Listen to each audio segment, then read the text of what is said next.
sehat bersama saya, Dr. Faidan Lumantaruan. Pada video kali ini kita akan membahas tentang bagaimana caranya supaya usia 60 mudah-mudahan masih bisa staminanya keras, dalam kondisi sehat, bugar, vitalitas mantap. Kita akan jawab pertanyaan. Ini ada dua komentar yang kita bahas sekaligus karena saya tampaknya paralel. Saya baca dulu ya. Pertama ini komentar dari Bapak Taswin ya. Akunnya namanya Bapak Taswin. Tanyanya begini. Tanya dok, saya pemain musik saxophone dari muda ya, kemudian usia 60-an tahun sudah impoten. Belum sembuh, sudah pijat refleksi, sudah coba herbal, sudah senam kegel, sudah makan buah sesuai saran dokter, punya penyakit asam, maksudnya asam lambung. Ya, jadi ini pertama keluhan Pak Taswin. Kok nggak bisa, padahal semuanya sudah, tapi ada keluhan asam lambung. Nah, kedua, ada dari akun Bapak Hari Mojo, usia 57 tahun. Begini komentarnya. Saya usia 57 tahun, setiap pagi atau kalau lagi santai pasti ereksi, keras sekali. Kuncinya cuma olahraga lari, pakai treadmill setiap hari 15 menit. Tensi darah saya normal, gula darah normal, nggak pernah minum obat aneh-aneh. Intinya hanya olahraga teratur saja, hanya sharing. Baik, terima kasih nih Pak Hari Mojo ya. Jadi ada dua, pertama dari Bapak Taswin yang usia 60, kemudian Pak Hari Mojo usia 57 menjelang 60. Kita akan bahas cerita tentang usia 60 masih bisa tetap keras, tapi sebelumnya izinkan saya menyapa Anda dengan ucapan Assalamualaikum, Namo Buddhaya, Om Swastiastu, Shalom Haleluya, Beshem Yeshua Hamashiach, salam kebajikan Rahayu. Jadi gini, berapapun usia Anda saat ini, 40, 50, 60, itu ada proses panjang yang sudah terjadi dalam kehidupan Anda. Itu dulu yang pertama ya, proses panjang yang sudah terjadi. Anda bersyukur masih bisa usia 60, masih bisa hidup, ya Anda bersyukur. Karena banyak orang umur 40 sudah terhenti, bahkan 35 sudah terhenti. Ada yang 50, bahkan ada yang misalnya berapa? Masih belum sampai 35 pun sudah selesai. Nah sekarang ketika sudah sampai usia 60, ada yang masih bisa berfungsi normal sebagai laki-laki. Ada yang usia 40 pun sudah lemas. Nah kita mau mencoba nih cari gambaran besarnya. Ini tidak spesifik ya, karena tiap-tiap orang itu riwayat hidupnya, cerita kehidupannya beda-beda dengan pola makan, dengan kebiasaan-kebiasaan yang kurang sehat barangkali, kemudian kebiasaan sehatnya mungkin selama puluhan tahun tidak dikerjakan. Jadi dampaknya tiap-tiap orang itu beda dari pilihan hidupnya. Saya nggak bisa pasti orang per orang, saya tidak mungkin bisa tahu. Mungkin orang itu pun juga mungkin lupa apa yang sudah dialami selama puluhan tahun ke belakang. Tapi paling tidak dari kalimat atau dari pertanyaan Bapak Taswin ini kita ambil satu hal dulu aja deh. Saya menderita asam lambung. Nah, ya menderita asam lambung. Jadi teman-teman, saya mau sharing sedikit bahwa memang ada efek samping dari obat-obatan yang bisa, tidak pasti ya, bisa menyebabkan masalah erectile dysfunction, bisa menyebabkan masalah impotensi.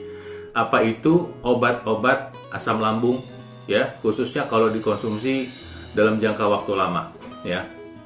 Obat asam lambung ada dua yang sangat terkenal. Pertama namanya golongan proton pump inhibitor, misalnya yang golongan esomeprazole, kemudian lansoprazole, kemudian omeprazole ya. Ini contoh. Terus kemudian ada golongan H2 reseptor, misalnya cimetidine, famotidine, dan ranitidine misalnya. Dan nanti ada merek-merek dagangnya. Oke, contohnya itu. Nah, obat-obatan ini ya bisa menyebabkan gairah seks turun, satu. Kedua, bisa menyebabkan peranan atau fungsi ereksi, kemampuan ereksi berkurang ya. Baik golongan yang H2 reseptor ataupun yang proton pump inhibitor. Apakah semua pasti mengalami itu? Tidak. Cuman beberapa orang, dan ada reportase mengatakan bahwa obat-obatan asam lambung ini bisa menyebabkan masalah pada ereksi. Nah, sekarang kita mau cari solusi secara alaminya. Jadi gini, teman-teman, satu dulu nih ya, masalah asam lambung. Jadi kalau semakin tua, seringkali saya berpikirnya agak terbalik. Semakin tua seringkali sebetulnya asam lambung kita tuh berkurang. Jadi ketika asam lambung berkurang, ketika kita makan, maka nanti makanan itu tidak bisa dicerna dan kita bisa mual. Jadi belum tentu karena kelebihan asam lambung, bisa jadi justru karena kekurangan asam lambung, ya. Atau memang sudah luka, ya, lambungnya sudah luka, teriritasi, ya, akibat penggunaan obat-obatan yang lama berlebihan, ya. Dan banyak juga pola hidup sehat yang bisa menyebabkan luka pada lambung. Jadi bagian dinding dalam lambungnya itu seperti sudah meradang gitu. Jadi kena makanan pun bawaannya mual.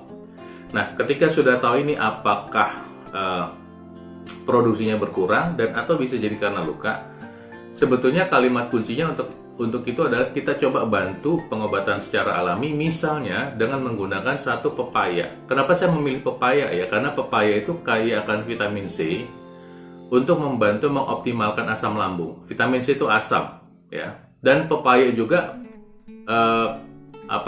kaya akan bahan baku kolagen alami yang membantu pemulihan luka. Jadi langsung bekerja di dua tempat sekaligus. Ingat ya, pepaya bukan obat, tapi membantu pemulihan kesehatan lambung secara umum, secara alami. Jadi rutinkan makan pepaya, dan nanti ketika sudah membaik, itu penggunaan obat asam lambungnya perlahan-lahan dikurangi. Itu tips dari saya. Jadi obat-obatan bisa menyebabkan masalah disfungsi ereksi atau impotensi. Nah, kemudian obat-obatan apa lagi yang bisa menyebabkan disfungsi ereksi? Kadang-kadang obat-obatan yang sering kita beli di warung, istilahnya obat warung, itu juga bisa menyebabkan masalah disfungsi ereksi, ya. Para peneliti menemukan bahwa ada hubungan nih. Orang yang mengkonsumsi aspirin, kemudian acetaminophen atau paracetamol, kemudian obat NSAID, ya, golongan ibuprofen, ya, itu bisa berhubungan dan berpengaruh pada masalah ereksi laki-laki, ya. Jadi kenapa harus saya sampaikan ini? Karena ini adalah obat-obat yang kelihatannya harmless, sepertinya tidak berbahaya, tapi banyak orang yang ternyata mengkonsumsi obat ini seperti mengkonsumsi vitamin. Ini yang tidak saya sarankan. Kalau Anda punya masalah sakit kepala, ya, seringkali masalahnya adalah ketegangan pada otot di leher. Ya, jadi seperti ini. Kan leher ada bagian tengah, ya. Tengah ke belakang ini agak kaku, jangan ke depan. Ke depan ini ada pembuluh darah, ada syaraf gitu ya. Tengah ke belakang, Anda coba tekan, ini seringkali kaku dan agak-agak sakit, pegel gitu. Nah, otot leher kiri kanan ini seringkali mengalami spasme karena ketegangan. Mungkin Anda berkendara, Anda bekerja, tegang. Nah, ketika dia mengalami spasme, ini bisa menyebabkan masalah seperti sakit kepala. Dan juga otot-otot di kepalanya juga ikut spasme. Ini kan kepalanya otot nih. Ya, jadi mungkin sebetulnya solusi sederhananya adalah Anda rutin melakukan masaj atau pijit, dan ini adalah pendekatan tradisional. Masaj itu bisa mengurangi ketegangan pada otot dan bisa membantu Anda lebih rileks. Sehingga apa? Sehingga penggunaan obat-obatan itu tidak perlu terlalu banyak, tidak perlu terlalu lama. Anda coba bisa lihat ya, penggunaan paracetamol itu juga tidak disarankan lebih dari 3 hari. Ya, kalau memang dalam kondisi terpaksa mungkin dokter meresepkan sampai seminggu. Tapi di luar itu Anda jangan coba-coba, kalau dalam 3 hari ya Anda harusnya ke dokter, ya. Jadi ini obat-obatan kedua, ya. Jadi pertama tadi obat-obatan lambung, kedua obat-obatan sakit kepala, ya. Ketiga yang bisa menyebabkan masalah ereksi juga adalah contohnya obat-obatan kolesterol, kemudian obat-obatan untuk tekanan darah tinggi. Jadi kalau misalnya ada masalah seperti ini, coba cek dulu. Saya sih hanya mencurigai atau menduga bahwa ketika tadi Bapak mengalami masalah asam lambung, mungkin Anda sering mengkonsumsi obat-obatan ini. Dan mungkin teman-teman yang lain juga bisa belajar bahwa obat-obatan itu dimaksudkan untuk membantu mengurangi gejala, dan setelah itu dengan pola hidup sehat mudah-mudahan gejala itu berkurang sehingga Anda udah itu menghentikan penggunaan obat-obatan. Nah, ini yang pertama yang kita membahas tentang apa yang dialami oleh orang-orang yang usianya sudah lanjut ya. Nah, kemudian kata kunci dari Pak Harimojo juga mungkin kita bisa pelajari sama-sama. Dengar apa katanya. Saya olahraga lari pakai treadmill setiap hari 15 menit. Nah, jadi lari itu membantu meningkatkan volume darah menuju alat vital, menuju penis. Ya. nggak harus lari, Anda bisa mulai dengan jalan kaki. Atau misalnya jalan kaki, lari 1 menit, jalan kaki, lari 1 menit. Ini 15 menit setiap hari, saya bilang boleh sampai 30 menit, bahkan 1 jam setiap hari pun nggak apa-apa kalau terbiasa. Kemudian Pak Harimojo cerita gula darah normal dan tekanan darah normal. Nah, pembuluh darah ini berarti relatif lebih bersih. Mungkin Pak Harimojo juga